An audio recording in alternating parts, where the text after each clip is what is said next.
3. The wind was a blade of ice, honed on the glaciers that groaned at the valley's edge.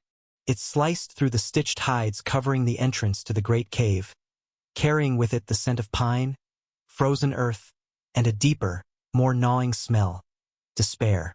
Inside, the fire, the heart of the Skyfall clan, burned low. Its flickering light cast long, dancing shadows upon the limestone walls, shadows that mingled with the faded ochre and charcoal paintings of hunts from generations past. Mighty bison, swift-footed deer, and towering, shaggy mammoths. To the children huddled in the warmth, they were legends. To the hunters, they were ghosts of a bounty that had vanished. Cale felt the cold deep in his bones, a cold that had nothing to do with the encroaching winter. It was the cold of hunger. For 3 moons the hunting had been thin. The great herds had moved on, driven by the shifting ice and the relentless snows. The clan's larder, a deep crevice in the back of the cave, was nearly bare. The old ones coughed a dry, rattling cough, and the children's cries were weak. He ran a thumb over the polished shaft of his spear.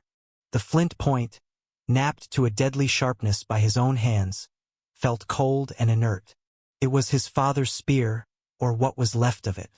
The original shaft had been shattered, along with his father's bones, during the last great mammoth hunt 5 winters ago. Cale had been just a boy, watching from the high ridge as the beast, maddened with pain, had turned. He remembered the scream, the crunch of bone, and the sudden, terrible silence. The clan had feasted for a month, but the price had been their greatest hunter. Now that same weight settled on Cale's own shoulders. At 20 winters, he was strong and swift, but he had yet to lead a hunt that would be sung about by the fire. He had yet to fill his father's shadow. The spirits are displeased. The voice was raspy, like stones grinding together. Turok, the elder, sat closest to the fire, his gnarled hands extended towards the meager flames. One of his legs was twisted at an unnatural angle, a permanent reminder of a fall from a cliff face long ago. His hunting days were over, but his mind remained the clan's sharpest weapon. His eyes, cloudy with age, were fixed on Cale. They hide the herds from us. The Great Mother turns her face away. Cale gripped his spear tighter. The spirits do not fill bellies, old one. Spears and courage do. A murmur went through the dozen or so hunters gathered nearby. Boar, a man built like a boulder with arms as thick as tree limbs, grunted in agreement. The boy speaks truth. My arm is tired of throwing at shadows. My stomach is tired of chewing dried roots. But Turok shook his head, his gaze unwavering. Courage without wisdom is a fast path to the spirit world. Your father knew that. He listened to the wind, to the tracks, to the wisdom of the elders. The mention of his father stung, as it always did. My father also knew that a clan cannot eat wisdom, Cale retorted, his voice sharper than he intended. Before the tension could curdle the air further, a figure slipped through the hide flap. It was Lyra, her movements as silent and fluid as a snow leopard's. Her face, framed by a thick mane of black hair, was chapped by the wind, and her dark eyes held a spark of urgency. She was the clan's best scout, her senses honed to a degree that seemed almost supernatural. She could read a day-old track in frozen mud and smell a storm on a clear day. She came directly to Cale and Turok, ignoring the others. I found something, she breathed, her words misting in the cold air. 3 days' walk to the north, where the river narrows into the Whispering Gorge. Every hunter leaned in. Food? A lost stag?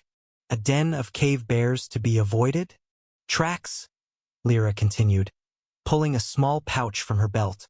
She upended it, and a clump of coarse, dark hair fell onto a flat stone near the fire. It was thick as a man's thumb and longer than his hand. Beside it, she placed a piece of dung, frozen solid but unmistakably huge. The scent, pungent and earthy, filled the cave. Silence. A heavy, breathless silence. Even the children seemed to sense the shift in the air. Everyone knew. There was only one beast that left such signs. A mammoth, Boar whispered, his voice filled with a mixture of awe and fear. Tarak picked up a strand of the hair, rolling it between his thumb and forefinger. He sniffed the dung. His expression was grim. Old, he declared. A lone bull, cast out from its herd. They are the most dangerous, cunning and full of rage. And full of meat, Kale countered, his heart beginning to pound a fierce, primal rhythm against his ribs. This was it. Not a legend on a wall, not a memory of his father's death, but a living, breathing opportunity. A mountain of meat, a treasure trove of fat, hide, and ivory that could see the clan through the winter and beyond. It was a chance to banish the cold ghost of hunger. It was his calling. It is heading for the gorge, Lyra added, her eyes on Kale. The ground there is soft, marshy in the spring. Even now, beneath the frost, it will not be firm. The beast is old, its steps are heavy. It seeks an easier path. A plan began to form in Kale's mind, sharp and clear, like a flint blade struck from a core. The gorge, a natural trap. The narrow walls would prevent the beast from turning easily. The soft ground would slow it down, mire its powerful legs. We can take it, Kale said, his voice ringing with a newfound authority that surprised even himself. He stood up, his tall frame casting a giant's shadow on the cave wall. We will use the gorge. Lyra, you will guide us. Or, I need your strength. We will need the heaviest spears, the ones with fire-hardened tips. We will need ropes of braided hide and the courage of our ancestors. He looked around the circle of hunters. He saw doubt in some eyes, the deep-seated fear of the monster that had killed his father. But he also saw a flicker of hope. He saw the gnawing hunger that was stronger than fear. Tarak watched him, his old eyes seeming to peer right into Kale's soul. He saw the reckless fire of youth, but he also saw the cool, calculating gaze of a leader. He saw the boy trying to escape his father's shadow by running headlong into the same beast that had created it. The shaman must be consulted, Tarak said, his voice a low rumble. The spirits must be appeased. A hunt of this magnitude cannot begin without their blessing. Kale nodded. It was the way. Tradition was the anchor of the clan. He strode towards the back of the cave, to the chamber where old Alara, the shaman, communed with the unseen world. She was ancient, her skin a roadmap of wrinkles, her eyes a startling, pale blue. She sat surrounded by bundles of dried herbs, polished stones, and the skulls of animals. He presented her with the mammoth hair. She did not need to be told. She took it, her frail hands surprisingly steady, and held it over the smoke of a small, smoldering fire. She began to chant, her voice a low, hypnotic drone that seemed to vibrate in the very rock around them. She tossed powders into the flames, which flared in bursts of green and orange, casting eerie shapes on the walls. For a long time, there was only the sound of her chanting and the crackle of the fire. Then, she fell silent. Her pale eyes opened and found Kale's. The great spirit of the mammoth is weary, she whispered, her voice like the rustling of dry leaves. Its path is nearing its end, but its shadow is long and cold. It will not fall into darkness alone. It demands a price of courage and of blood. A chill, colder than any winter wind, ran down Kale's spine. Price of blood. He thought of his father. He returned to the main chamber. The hunters were waiting, their faces taut with anticipation. Tarak looked at him, a question in his eyes. We leave at dawn, Kale announced, his voice steady despite the shaman's prophecy echoing in his mind. He would not be deterred. The hunger of his people was a fire in his belly, and the mammoth was the only fuel that could quench it. The rest of the night was a blur of preparation. The women sharpened stone scrapers and knives, ready for the great butchering to come, their faith a silent prayer. The hunters checked their equipment. Spears were tested for balance. Flint points were checked for the smallest flaw. Boar and 2 other men braided new lengths of thick leather rope, strong enough, they hoped, to tether a struggling giant. Kale did not sleep. He sat by the fire, turning his father's spear over and over in his hands. He was leading a team of 5 himself, the leader, Lyra, the scout, Boar, the muscle, and 2 other seasoned hunters, Ran and Mac. They were the best the clan had. Turok would remain behind, his wisdom a guiding light for those who waited. As the first pale hint of gray lightened the eastern sky, the hunting party gathered at the cave mouth. The air was still and painfully cold. The clan had assembled to see them off. Children with wide, solemn eyes. Women clutching their robes, their faces a mixture of hope and fear. The old ones, who had seen too many hunters leave and not return. Old Alara the shaman stepped forward.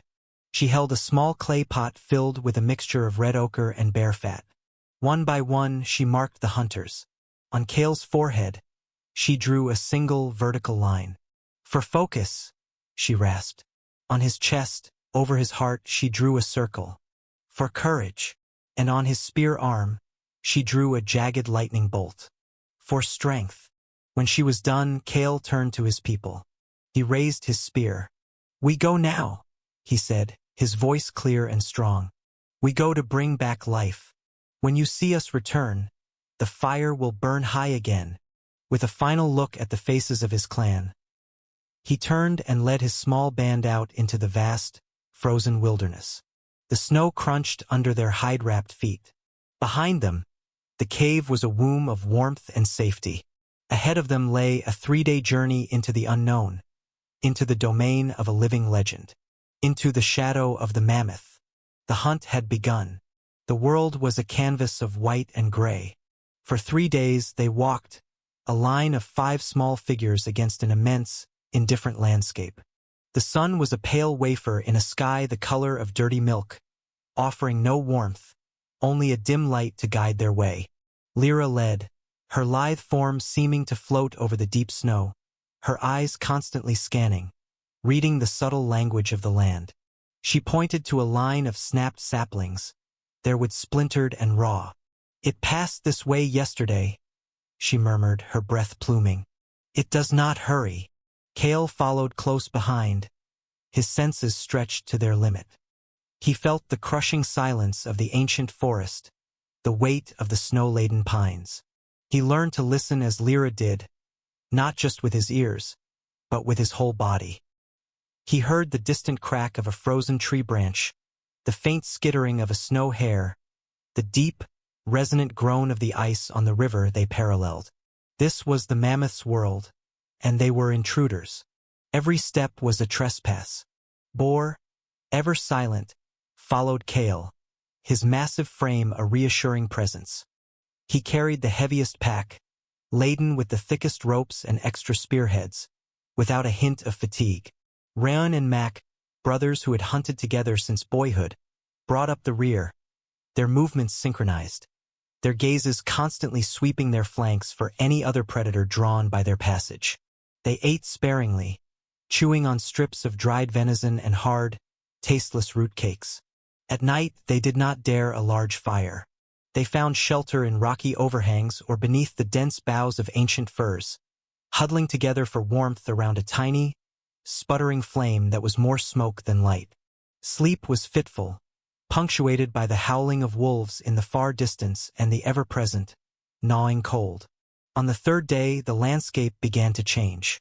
The rolling hills gave way to stark, rising cliffs of dark rock. The river, which had been a wide, frozen sheet, was now forced into a narrower, faster-flowing channel. "The gorge," Lyra said, pointing ahead. "The whispering gorge.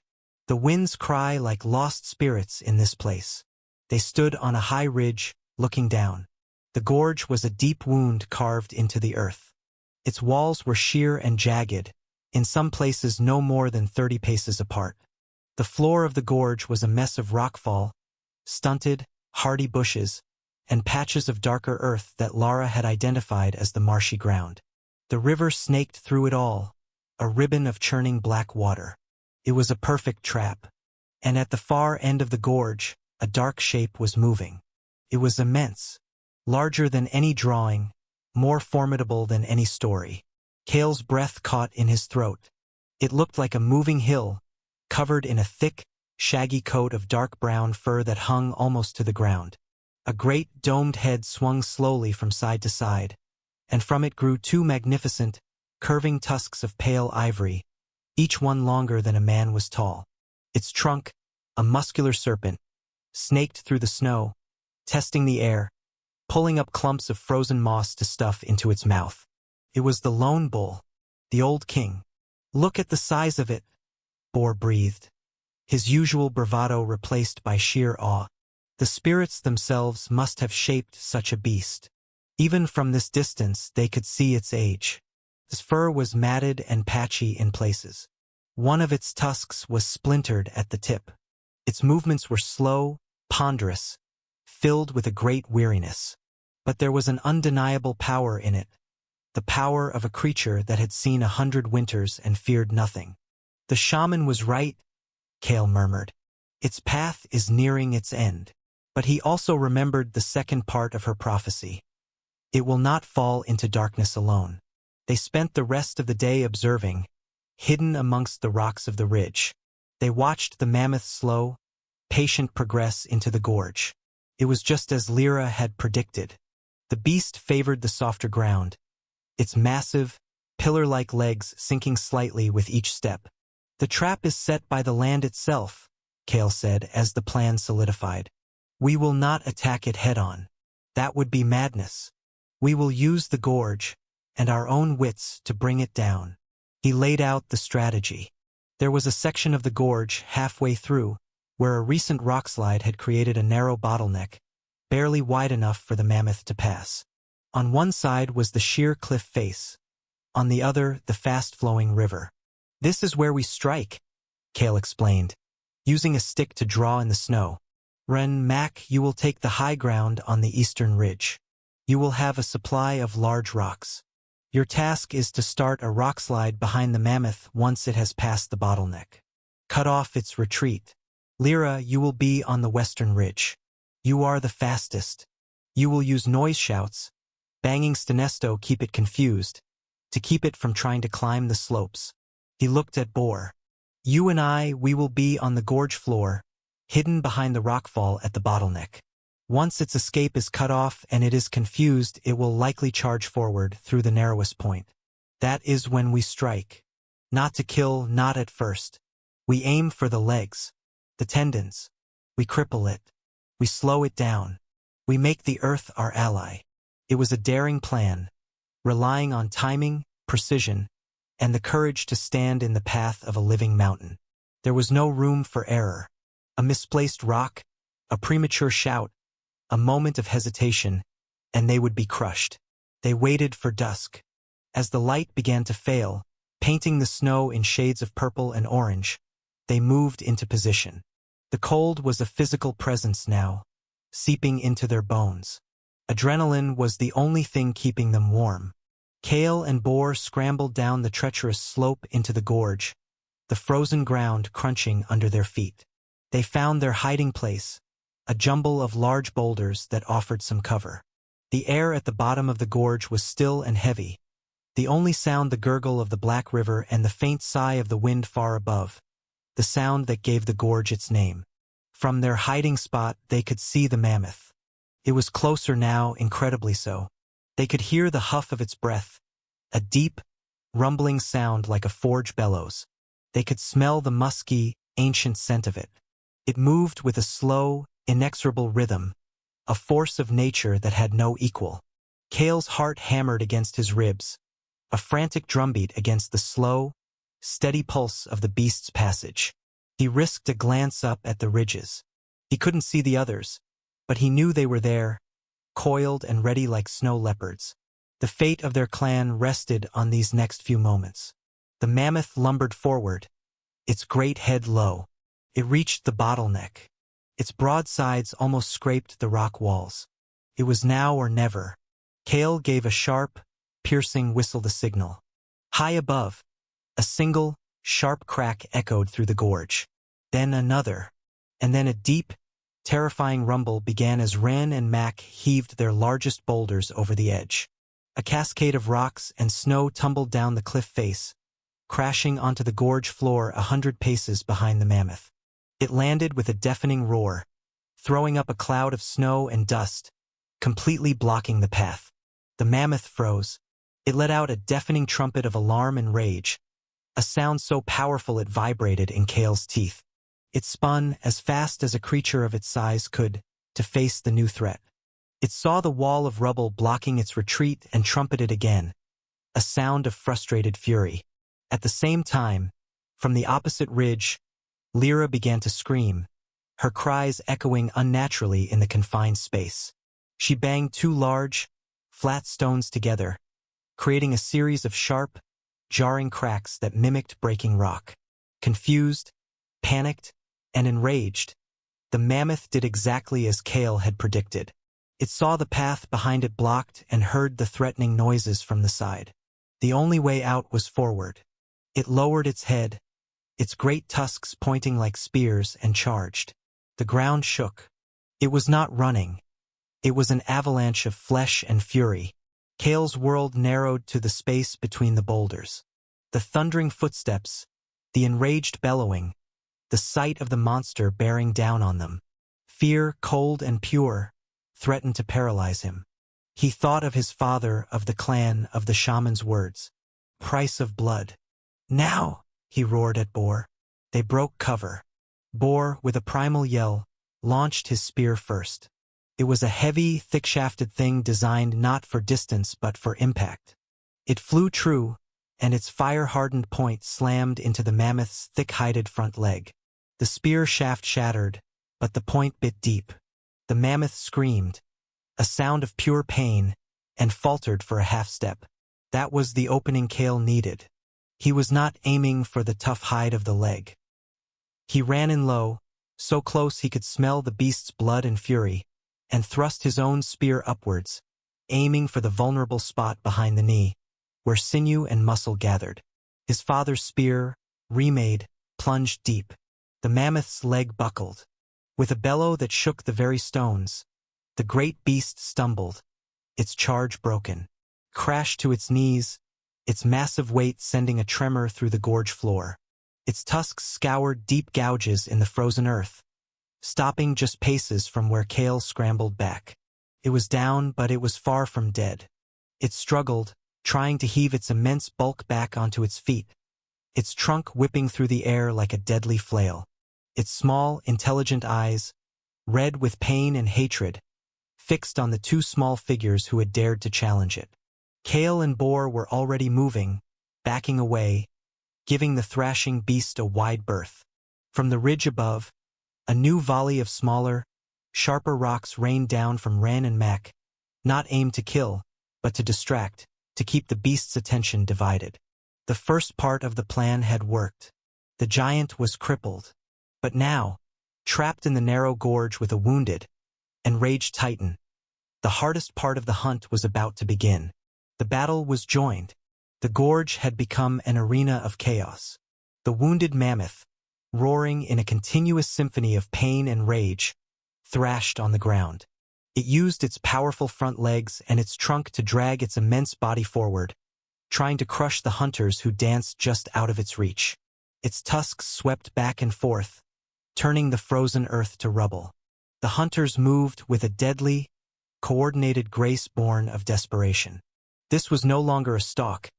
It was a brutal, intimate dance with death.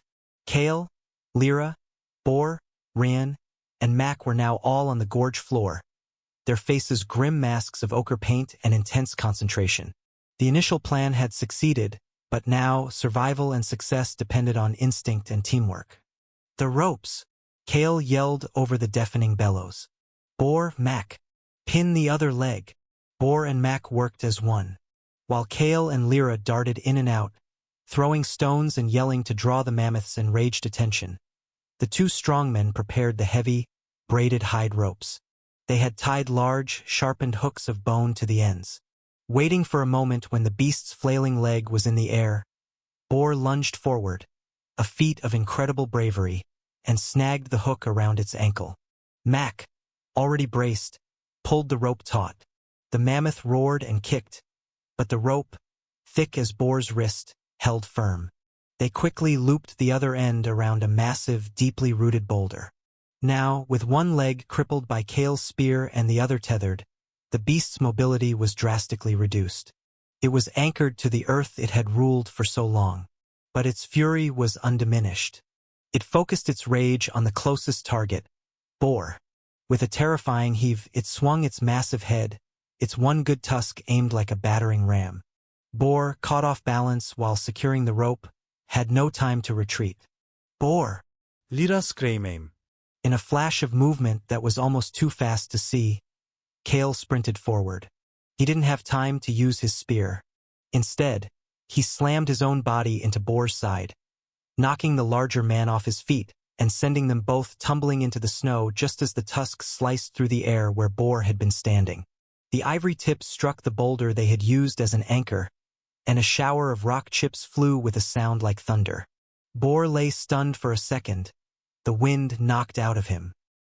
He looked at Kale, his eyes wide with a respect that had not been there before. He had seen Kale as a boy playing at being a leader. Now he saw a hunter who would throw himself into the path of death for his clan. Its strength is failing, Turok's teaching echoed in Kale's mind. A wounded beast bleeds. It grows tired. Patience kills more than recklessness. They would not rush. They would let the cold, the beast's own exertions, and its wounds do their work. For what felt like an eternity, they engaged in the deadly dance. Run and Mac hurled their lighter spears, not at the thick hide of the body, but at the same wounded areas, preventing the beast from ignoring the pain, forcing it to expend energy in fruitless rage. Lyra, with her speed and agility, was a constant, taunting distraction, appearing first on one side, then the other, her sharp cries keeping the mammoth's head turning, preventing it from focusing its remaining strength on a single point. Kale was the conductor of this brutal orchestra. He directed the attacks, watching for signs of weakening, the slowing of its movements, the tremor in its muscles, the foam that flecked its mouth. The prophecy rang in his ears. Price of blood. It had almost been Boar's. He would not let it be anyone else's. Finally, the moment came. The mammoth's roars became weaker, turning into deep, shuddering groans. It slumped further, its great head drooping. Its struggles to rise ceased, replaced by a deep, full-body trembling. Its eyes, once burning with fury, were now clouded with pain and exhaustion. The great spirit of the mammoth was leaving its vessel of flesh. Kale knew it was time. To prolong its suffering would be a dishonor to the beast and to the spirits. He signaled the others to hold. He approached the great creature alone, his father's spear held ready. He stood before the massive head. The mammoth's eye, as large as his fist, watched him. There was no hatred in it now, only a vast ancient weariness. In that moment, Kale felt a profound connection, a deep sorrow for this magnificent life he was about to end. This was the pact between hunter and hunted, the sacred, bloody exchange that sustained the world. Great One, Kale whispered, his voice for the beast alone. Your spirit is strong. Your journey is over. Feed my clan. Keep us warm. We will honor your gift. With a clean, powerful thrust, he drove his spear into the vulnerable spot behind the ear, deep into the brain. There was a single great shudder that ran through the mountain of flesh, a final sighing exhalation of breath. And then silence. A profound, echoing silence fell over the whispering gorge. The wind seemed to hold its breath. The 5 hunters stood, chests heaving, leaning on their spears, their bodies aching and bruised. They looked at the still form of the fallen king. It was so large it didn't seem real. It was a part of the landscape now, a new hill of fur and bone. The hunt was over. The labor was just beginning. For the next 2 days, the gorge was a workshop. They built a large, roaring fire, its smoke a triumphant pillar against the gray sky, a signal of success that could be seen for miles. The work was immense, back-breaking, but performed with a reverent efficiency. Lyra, with her keen eye for anatomy, directed the initial cuts. They skinned the beast with their sharp flint knives, peeling back a hide so thick and heavy it took all 5 of them to move a single section. Boar's great strength was put to use, snapping bones to get at the rich marrow within. Run and Mac, methodical and tireless, carved away mountains of dark red meat, setting it on rock slabs to freeze in the frigid air. They rendered vast quantities of fat a precious source of energy and lighten a makeshift clay pot over the fire. Kale worked alongside them, his hands and arms stained red to the elbows. But his most important task was harvesting the tusks. Using stone wedges and heavy branches as levers, he carefully worked the magnificent ivory curves free from the skull. They were a treasure beyond measure, perfect for crafting tools, weapons, ornaments, and shelter supports. As they worked, they spoke little, the shared experience and the sheer scale of their prize forging a bond between them stronger than any words. They were no longer just a hunting party. They were brothers and a sister, bound by the blood of the mammoth. On the third day, the first figures appeared on the ridge above. It was a rescue party from the clan, led by the old elder, Turok. He had seen the smoke signal and, his heart full of anxious hope, had led every able-bodied man and woman on the journey to find them. A great cheer erupted from the ridge, echoing through the gorge, a sound of pure joy and relief. The return journey was a slow, triumphant procession. Every man, woman, and child was laden with meat, hide, and fat. Kale and Boar carried the great tusks on their shoulders, a shared burden of honor. Their homecoming was a legend in the making. As they approached the great cave, the entire clan poured out to greet them, their cries of celebration chasing the last of the despair from the valley. That night, the fire in the center of the cave burned higher and brighter than it had in years, its flames leaping towards the roof. The smell of roasting mammoth fat filled the air, a scent of life and plenty. The clan feasted. They ate until their bellies were full for the first time in months. They laughed and sang, and Turok, his old eyes gleaming with pride, told the story of the hunt. He told of Lyra's keen sight, of Boar's strength, of the courage of Ren and Mac. And then he looked at Kale, who sat quietly watching his people. And we are led by Kale, son of Kor, who does not stand in his father's shadow, but casts his own, long and great, Turok declared, his voice booming. He honored the beast and brought life back to the Skyfall clan. A roar of approval went up. They hailed him not as a boy, but as Kale the Mammoth Slayer, their chief. Later, when the feasting had quieted and most of the clan slept with full bellies and peaceful hearts, Kale went to the painted walls. He took a piece of charcoal from the fire and a lump of red ochre mixed with fat. By the flickering light, he found a space on the ancient stone canvas. He did not draw a mighty, invincible hunter. He drew 5 small figures working together. He drew a great, weary beast, honoring its power and its sacrifice. He drew the narrow gorge, the tethered leg, the final, respectful blow. He was not just painting a picture of a hunt. He was recording their story, their survival, their legacy. He felt a presence beside him and turned to see Lyra. She looked at the drawing, then at him, her dark eyes reflecting the firelight. "You have filled more than the larder, Kale," she said softly. "You have filled their hearts with hope." Kale looked from her face to the painting, then to the sleeping forms of his clan, safe and warm. The hunger was gone. The cold had been banished. He had faced the shadow of the mammoth and the shadow of his father and had emerged into the light. The price had been paid not in death, but in courage. And on the walls of the great cave, a new legend would live forever.